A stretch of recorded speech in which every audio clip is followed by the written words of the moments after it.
Hello, hello, my friends. AmyR here with Prairie Paper and Ink. Welcome back to my face and my card making space.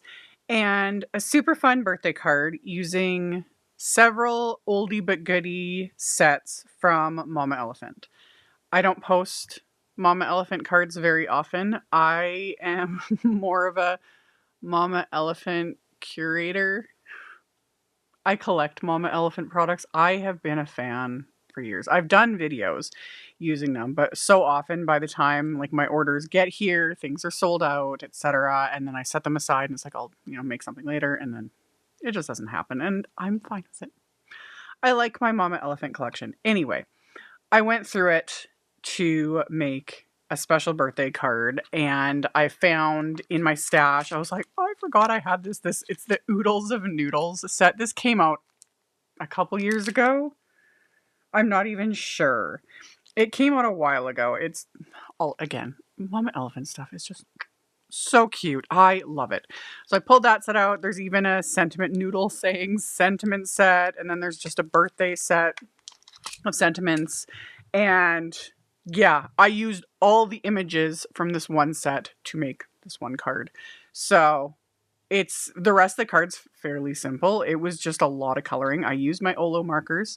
For those that might have missed my more recent videos, I finally got my hands on a set of OLO markers. I did a whole live stream of just like filling out my hex chart and discussing it, etc. So if I remember, I'll have that linked at the end screen. If not, you can find it on my channel. And then I've posted a couple of videos so far coloring with them. My opinion, I like them. Yeah, I like them. That's all I gotta say about it. And yes, I'm using them as what I'm calling them little stublets because I haven't connected them because I haven't made up my mind what I want to do. So we'll just leave it at that. But did some ink blending, did some splattering, and just had fun. So if you keep watching, I'll show you guys how I made the card. And for everything I used, other than one little coordinating die set, I don't think is available as of doing this intro. But anyway, I will post links. They're all affiliate links. Using my affiliate links just helps me, helps keep my channel running, helps keep the garage heater running, which is turning on as I'm filming this. Keeps me from freezing, literally. Anyway, links to all the things will be in the description box below, along with a link to my blog post, and then just keep watching and I'll show you guys how I made this card. Alrighty, so I used my MISTI, and I have some of Simon Says Stamps Smooth White 120-pound cardstock, and I lined up all the images from this set onto that cardstock, making sure I had enough space between them so that I could die cut them afterwards. Like I said in the intro, I don't have a link for the coordinating wafer dies, as I couldn't find one, so I kind of assume that the die set for this has been discontinued because it's been a couple years. But anyway, if I didn't have the coordinating dies, I would have fussy cut all these images, which seems like a lot, but when you actually look at the actual outlines of them, it wouldn't be that difficult. So anyway, I stamped all the images with Simon's Intense black ink and inked everything up and stamped them a couple times. And just a good alcohol marker friendly ink. Once these were stamped, like I said, I'm going to color these in with my OLO markers. This first little bit is real time. Like, I don't color near as fast as my fabulous video editing. I say that very tongue in cheek. My editing isn't the greatest either, but I don't color as fast as I make it look on video. In the end, and I also don't time myself. People do ask that fairly often, like how long did it take? When it comes to card making, honestly, I'm not going to sit and time myself. I think that starts getting a little... you start giving yourself too much pressure, as if there's some magical number of time that, if you can't get this done in this amount of time, then it's not worth it, or that it's, too much, or I'm not exactly sure what the thought process is with, wanting to time oneself. However, when it comes to coloring, I just enjoy coloring for the sake of coloring.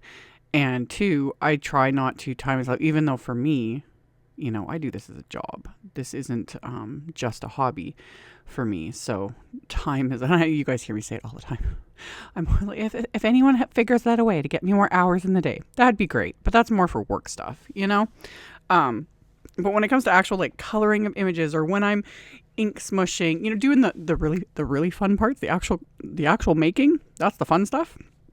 I don't really time myself, because I find that, yeah, once you start putting restrictions on that, or I guess another way to look at it is like, oh, if so-and-so can color all these images in X amount of time, I'll never be as good. Yeah, no, don't worry about it. I will say with all of these images, it took me about an hour, I think, altogether, because I colored a lot of them. But I had fun with it, you know, and yeah, it always depends too. It depends on the images. It depends on the type of coloring.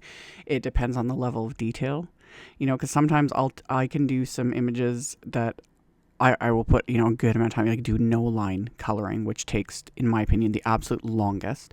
Or I'll do something really quick and easy where I'll do, you know, ink smushing, or I don't know, use shimmer powders, or, you know, just things that don't take as long. But it's all fun. So hopefully those sort of disjointed thoughts made sense. So I did say in the intro, like specifically towards these OLO markers, I'm really enjoying them. I'm glad. I've been very sort of hesitant in the back of my mind with these markers, more so, and I've mentioned this in the other couple, because again, this is only like my third, I think, by the time I get this posted, about my third time like really coloring with them. But I was always in the back of my head, just because of things I kept hearing, that, oh, these, because they're like a free-flowing ink, like the ink, it's just an ink cartridge inside them. There's not the little felt sort of bits and stuff, and that the ink flows more. And just in my head, that translated to, oh, these markers are going to be like runny. You know what I mean? And that's what I was really worried about. But so far, so good. I do generally work on a very heavyweight cardstock, like this Simon Says cardstock that I do all my alcohol ink coloring on. It is 120 pound. Like, it is a heavyweight cardstock. And way back in the day, those that have watched me for a long time know that for a long time I was using like Nina Classic Crest Solar White 80 pound cardstock. That was my go-to for Copic coloring, because thinner cardstocks generally actually do mean you can color faster, because there's not as much space for the cardstock to absorb, so you can just move quicker, and you don't have to blend as much, because again, you also don't have very much leeway with thinner cardstocks. And I don't remember why I transitioned to this 120 pound. I don't know if there was a thought process, or I think it just kind of happened organically.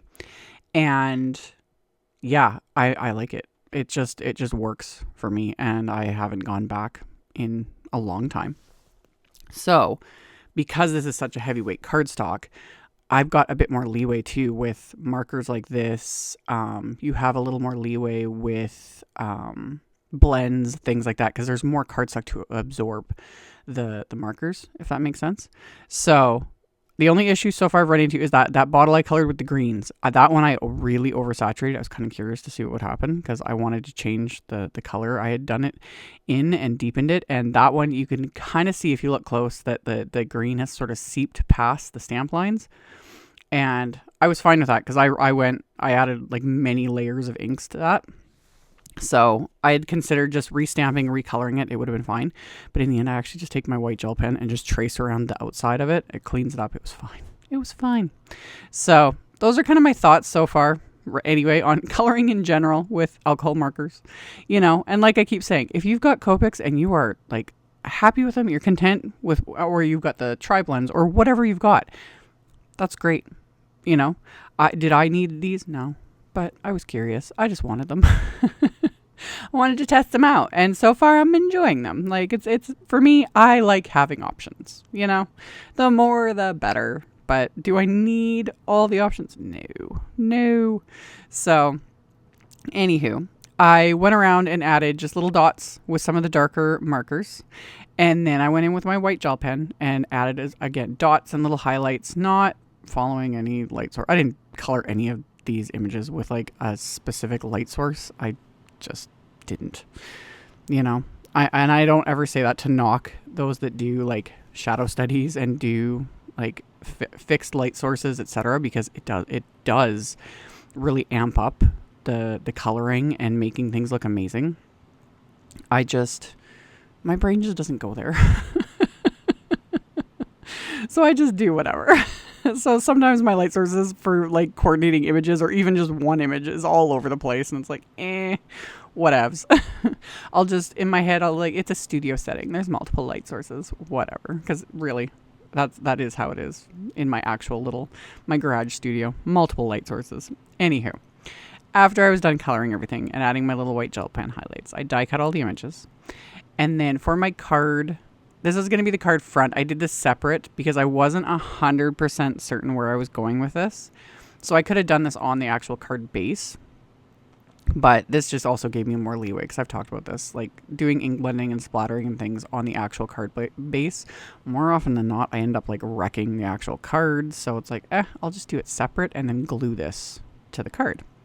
So I took a panel, that same smooth white cardstock, and I used just my Post-it tape to mask off a perimeter, only because I have rectangle stencils, like, A2 graduated rectangle stencils. Do you think I could find them? No. Still not sure. They grew legs and walked away. My entire container of all my stencils, went through it all multiple times. Couldn't find it. I'll find them in the most, again, it's always like that. I'll find them in the most random of places where, my brain just kind of derped out and I set them somewhere or like tucked them in with something that will make absolutely no sense. But that will probably happen when I reorder a new set. So anyway, I used Post-it tape, and created that little mask. And then I blended on 3 different shades of Pawsitively saturated inks. And I started with the lightest, just kind of did a light blend. I went in with the medium shade, and then I went in with the darkest shade. And the medium shade I pulled up, about 3/4 from the bottom, and the darkest I pulled in from the very bottom. And then I kind of went back all over everything with the lightest shade. And because these are the Simon Pawsitively saturated inks, these will also smooth out even more. They'll smooth out and look all fabulous and everything. So I'm just looking up what specific colors, because again, my brain just dove. Yeah, TIDEPOOL, TROPIC, and AEGEAN. So did my blend, removed the Post-it tape, which is so satisfying, especially when it's like crisp like that, it's like, oh yeah, yep, I forgot how much fun sometimes that masking can be, and just, yeah. And then splatter, because of course. So I'm using aged Mahogany Distress paint, put my background into my splat box, put a bit of paint on my palette. For these first bits of splatters, I'm just using this little brush. This is just like a size 2 Zen brush. Again, I'll have a link to it. This gives you very fine little splatter, because different brushes can create different effects. Usually I use my fan brush for all the things, but sometimes having a little bit finer of a splatter is a good thing. So I did the aged Mahogany first, and then I went in with a bit of Mowed Lawn Distress paint. Same thing, added a bit of water to it just to thin it out a bit more. Use my little brush, splatter that on the background. And then I went in with my white gouache and the fan brush. Still not going like completely crazy. See the birthday candle cards that I posted earlier this week? Yeah, again, like trying to figure out when I'm posting things and when I'm doing voiceovers, That one was fun. So much splatter. Love it. Anyway, splattered the white gouache on that background with my fan brush, and then set that background aside to dry. And while it was drying, I just grabbed some scraps of cardstock from my stash, and I'm lining up different sentiments from those 2 different sentiment sets that I mentioned. The Noodles sayings, which I love because they're just punny, silly little like noodle sayings. Really, that's what they are. And then the other one is from the mixed BDAY wishes. Both of these are from Mama Elephant.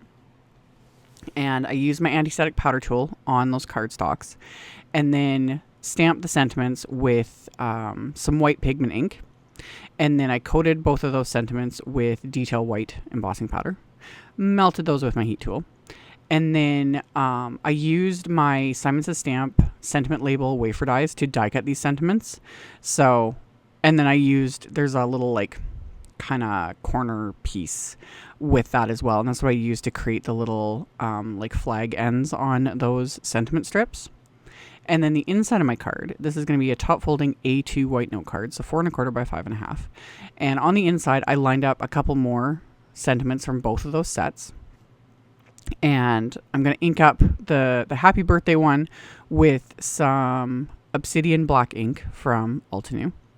And then the little noodles saying, because I was like, I couldn't decide what sentiments to use. I was like, this one's really funny, this one's cute, so I used that one to have a phenomenal birthday. Love it. So, or is it pho? Isn't that how you're supposed to pronounce it? Not faux.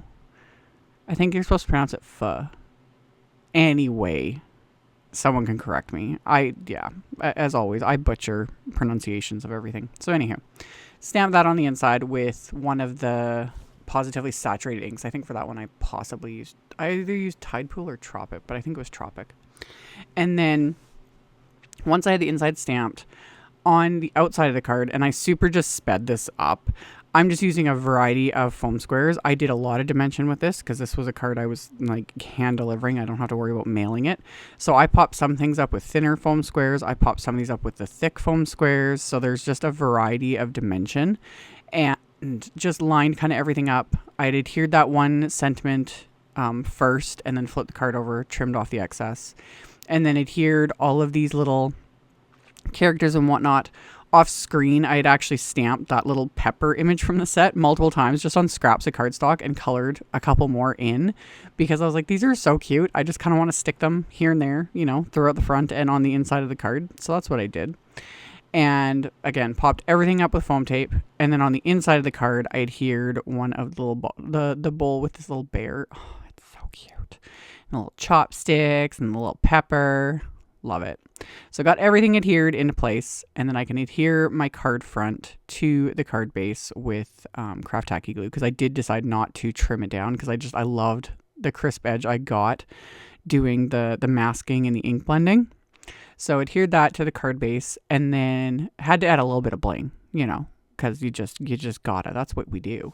So I pulled out some Pink Fresh ruby glitter drops. I've shown these in multiple videos because they're little gems, but they have like glitter in them, love it. So stuck a few of those into place, and once I was happy with where I had placed them, I'm going to adhere them into place with just dabs of craft tacky glue. So pick them up with my little embellishment wand, press them into the glue, let the glue dry, and this card will be complete. And yeah, like I said in the intro, I love mom elephant images. They're just so cute. They're so cute. No regrets with my collection whatsoever. So anywho, like I mentioned again in the intro, I will have links to all the things in the description box below the video. If you just expand it, it'll be a link to my blog post, the supply list, links to all the supplies I used, links to my social medias, all the things. That'll all be below for anyone who is interested. As always, thank you all so very much for taking the time to watch my videos, for thumbs upping, commenting, subscribe if you haven't. I'd love to have you. And I will see you all very soon in the next video. Bye.